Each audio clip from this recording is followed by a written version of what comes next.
If you asked most people when humans started wearing makeup, they'd say ancient Egypt, Cleopatra, Kohl eyeliner, that whole era. That answer is off by about 45,000 years. And if you ask most people who wore it first, they'd say women. That answer has a problem too. For most of human history, makeup wasn't a female thing. It wasn't even close. And the feeling you have about that right now, whatever it is, isn't yours. It was handed to you, and it has a very specific origin. Here is how far back this actually goes. In 2011, researchers opened two small shell containers pulled from a cave in South Africa. The shells dated to around 100,000 years ago. Inside each one was a paste. Red ochre, bone fragments, charcoal, animal fat, carefully combined. The shells had been used as mixing bowls. The paste had been prepared deliberately, stored, and used. For what? The leading interpretation is body and face paint, not accidental, not random, prepared, stored, and applied by people who looked essentially like you. That is the oldest confirmed cosmetic kit ever found. It predates writing by 94,000 years. It predates agriculture by 90,000 years. Whatever this impulse is, it is not a modern invention. It is not a cultural trend. It is one of the oldest recorded human behaviors we have physical evidence for, which immediately raises the question nobody in the history of cosmetics coverage ever seems to ask. Who was it for? For the next 97,000 years or so, the pattern across human civilizations is remarkably consistent. Everyone uses cosmetics.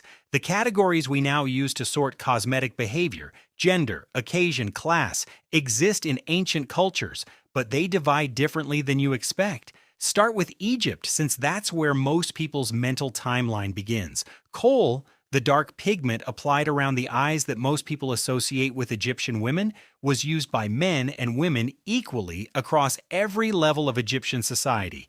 This wasn't vanity. In a desert environment, dark pigment around the eyes reduces sun glare. In a region where the Nile flooded regularly and waterborne illness was constant, Kohl carried documented antimicrobial properties that protected against eye infections. Pharaohs wore it, soldiers wore it, laborers wore it. The framing of Kohl as a feminine practice is a later invention. Ancient Egyptians didn't have that conversation because the question didn't occur to them.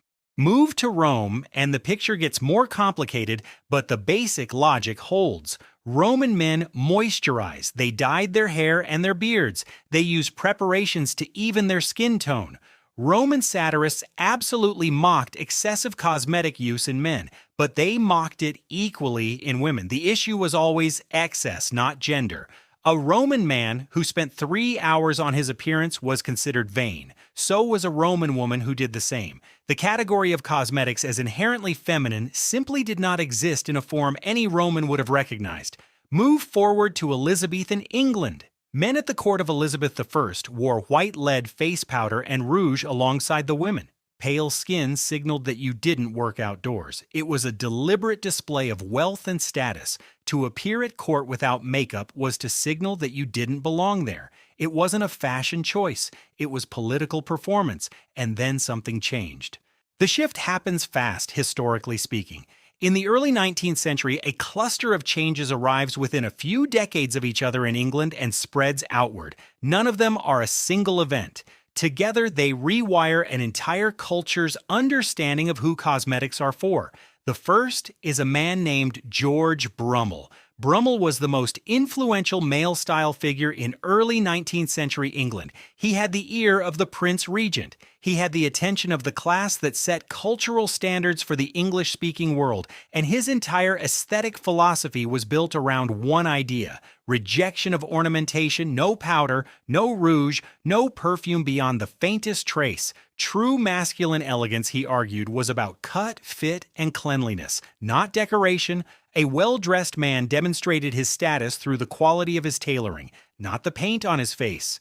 This sounds like a minor preference. It wasn't. Brummel's influence reframed male ornamentation as something not immoral but unserious, not masculine, not modern. Within a generation, the men who had worn powder and rouge at court were being quietly embarrassed about it. The second shift is industrial. Before the 19th century, cosmetic preparations were made at home or purchased from apothecaries by anyone who wanted them. Gender-specific marketing essentially did not exist. Then mass production arrived, and mass production needed a market. The market that emerged was female. Products were packaged for women. Advertising was directed at women. The cultural message that managing your appearance was a feminine concern was not a natural development. It was a business decision. The feminization of cosmetics was in large part a marketing strategy. The third shift is medical, and it's the strangest one. Victorian medical writing produces a significant body of argument claiming that cosmetic use in men indicates moral weakness, effeminacy, and in the specific vocabulary of the period, degeneracy.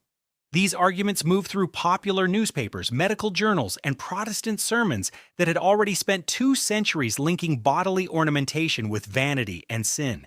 The cumulative effect is that male cosmetic use moves within roughly 2 generations from socially neutral to socially marked. Not illegal, not universally condemned, but coded, something that required explanation.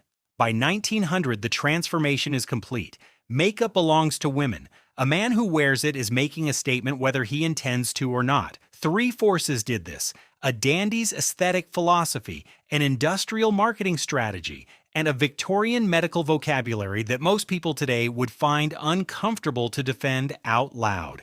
None of it is ancient, none of it is biological, none of it was inevitable. Here's where it gets interesting.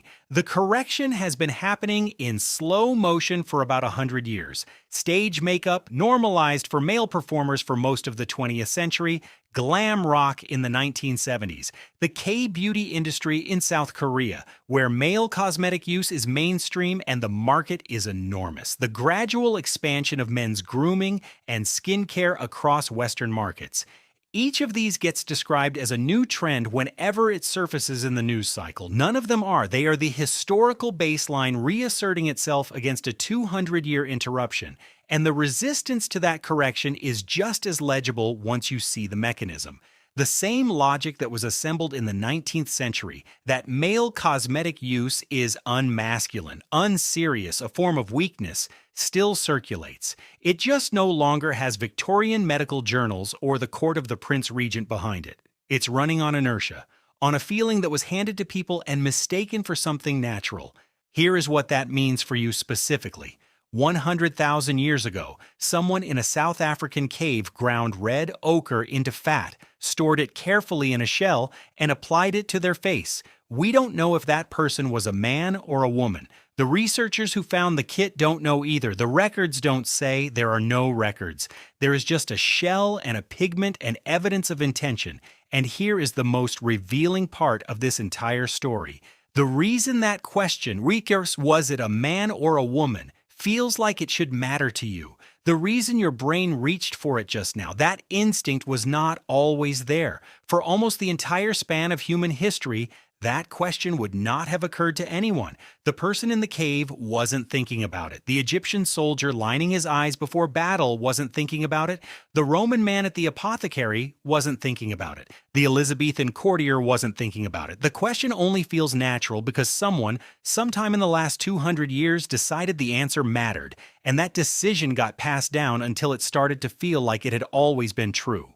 We tend to think of makeup as a trivial subject, superficial by definition, not the kind of thing that carries the weight of history or philosophy or anything worth examining seriously, but a 100,000-year-old shell full of pigment suggests otherwise. The impulse behind it is the same impulse that builds temples and writes poetry and names stars, the need to take what exists and make it mean something, to shape how you are perceived, to walk into a room and have some small control over the story other people tell about you when they look at your face.